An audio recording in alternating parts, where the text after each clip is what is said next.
Selamat pagi Bapak. Alhamdulillah, selamat pagi, selamat siang semuanya. Bapak, izinkan saya untuk membacakan biodata dan juga CV Bapak. Dipersilakan dengan baik. Jadi teman-teman, beliau ini merupakan materi kita yang kedua yang bernama Bapak Ahmad Sodik SHMH MKM yang bertempat tanggal lahir di Surabaya 12 April 1974. Pekerjaan beliau sebagai swasta dengan riwayat pendidikan sebagai berikut. Yang pertama, S1 Stikosa AWS Program Studi Jurnalistik. Yang kedua, S1 Universitas Wijaya Putra Surabaya Prodi Ilmu Hukum tahun 2004 sampai dengan tahun 2005. Yang ketiga, S2 Universitas Wijaya Kusuma Prodi Magister Ilmu Hukum tahun 2015 sampai dengan tahun 2016. Yang keempat, S2 Universitas Narotama.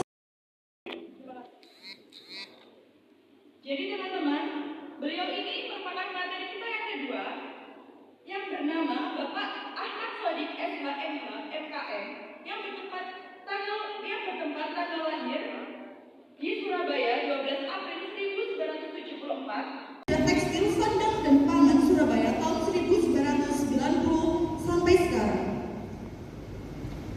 Dan yang ketiga, pengurus daerah Jawa Timur Serikat, pekerja tekstil Sandang dan Pangan Surabaya tahun 2017 sampai sekarang. Dan yang keempat, pembicara workshop seminar meningkatkan kedisiplinan dan kualitas SDM guru terhadap siswa pada tanggal 13 September 2014. Dan yang kelima, Direktur Utama PT Naukal Pertama Abadi yang berdiri sejak tahun 2005 sampai sekarang. Beri aplaus untuk beliau. Baik, teman-teman, tadi merupakan biodata dan juga CV dari Bapak Ahmad Sodik SHMH MKM. Mohon maaf Bapak bila tidak bisa saya sebutkan satu persatu atas prestasinya. Tidak perlu lama-lama, mari kita simak materi yang akan disampaikan oleh beliau. Waktu sudah tepat, saya persilakan. Sehingga mohon nanti materi dari kami cukup disebarluaskan saja. Saya berkeinginan tadi sepakat dari Mas Alif ya. Kita ini dialog. Mahasiswa hukum itu harus berani, insting punya analogi hukum. Saya lebih tepatnya nanti akan bercerita pribadi, saya tidak membicarakan pribadi orang lain. Mungkin semacam riwayat karena profesi ya. Jadi nanti karena waktunya mepet, nanti akan saya malah lebih bersyukur lebih banyak yang bertanya daripada nanti saya yang menanyakan. Baik, agar saya melihat peta dulu berdiri ya. Saya melihat peta karakter di antara satu ruangan ini. Saya mau ingin tanya, silakan acungkan tangan. Siapa yang menjadi mahasiswa hukum atas kehendak orang tuanya? Tangan di atas kehendak orang tuanya atau pilihan. Saya kepingin tahu dulu. Semangat, berani, sabar. Atas kehendak orang tuanya ya. Kecil ya. Atas kehendak pribadi dirinya sendiri. Luar biasa. Semangat ya, alhamdulillah. Atas pilihan hukum melihat teman. Kiblatnya teman. Oh, temanku kalau hukum aku pengen mewah ya. Coba. Siapa? Siapa yang ada? Ya. Atau bingung. Bisa bingung, ada kebingungan. Lihat di toko hukum baik osangkan hukum siapa? Ada enggak? Ada ya. Jadi kenapa saya tadi sebenarnya masih belum terbuka. Sebenarnya orang hukum itu harus jujur, harus terang, jujur dan terbuka. Dari pertanyaan saya kalian yang tadi berapa? Dari 130 lebih paling hanya 10 orang. Baik, nggak apa-apa ya. Jadi saya hanya ingin menyampaikan profesi itu apa. Banyak masalah, ada orang dizalimi, kalian diam, lebih baik jangan di fakultas hukum. Saran saya, ya. Jadi mungkin ada salah tempat. Orang hukum harus benar-benar kita apa sih yang dinamakan? Karena hukum ini harus luas, kita harus pahami. Apakah hukum itu alat kekuasaan atau digunakan orang yang berkuasa, kita harus paham betul sini. Karena materi saya adalah khusus profesi, maka saya hanya bertanya, apakah profesi dengan pekerjaan itu sama atau ada bedanya? Siapa yang bisa menjawab? Yang bisa saling dialog saya. Ada yang menjawab pekerjaan apa, profesi itu apa? Halo?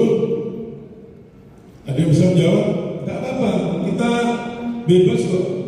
Kalau masalah materi tidak perlu saya bacakan, kalian baca sendiri di rumah sambil lihat TikTok boleh. Kalau hari ini saya hanya memberikan materi agar Anda semangat. Anda harus yakin, Anda harus mantap bahwa seorang hukum itu ini saya mempunyai kepastian.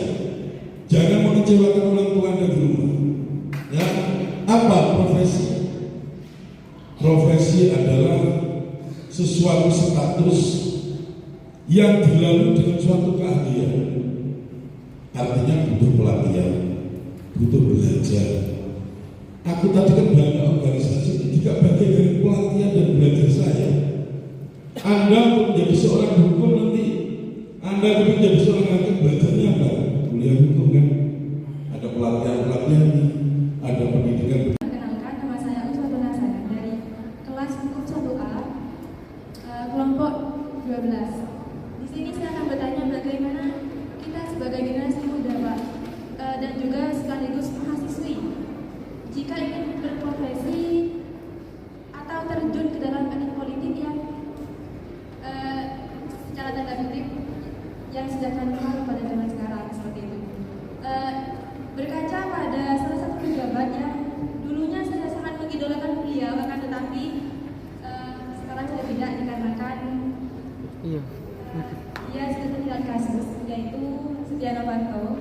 Karena saya mengidolakan beliau karena dulunya beliau itu salah satu mahasiswa, juga sekaligus aktivis yang juga bekerja sama dengan para aktivis lain untuk menurunkan Presidenan Soeharto. Akan tetapi ketika beliau terjun ke dalam elit politik, beliau tersandung kasus seperti itu. Jadi bagaimana kita sebagai generasi muda dan juga sekaligus mahasiswi meyakinkan kita jika kita bisa untuk terjun ke dalam dunia elit politik. Terus nyanyi cover aja, cover aja.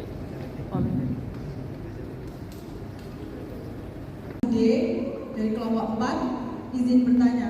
Sebenarnya saya bertanya tentang bagaimana sih cara saya untuk mengetahui passion saya dalam hukum. Karena awalnya saya masuk hukum itu hanya untuk pikiran saya menjadi relawan untuk masyarakat, relawan untuk membantu masyarakat yang di sekitar saya banyak sekali terkena penindasan dalam penegakan hukum, seperti masalah tanah, masalah keadilan dalam keputusan gitu. Nah, bagaimana cara saya untuk mendalami setelah saya lulus saya akan bergelut di mana? Karena sampai sekarang pun saya belum tahu saya ingin jadi lawyer kah atau notaris kah atau apapun yang akan saya profesikan setelah lulus. Terima kasih. Saya sendiri. Kebetulan saya juga memiliki passion dengan usaha atau bisnis, Pak.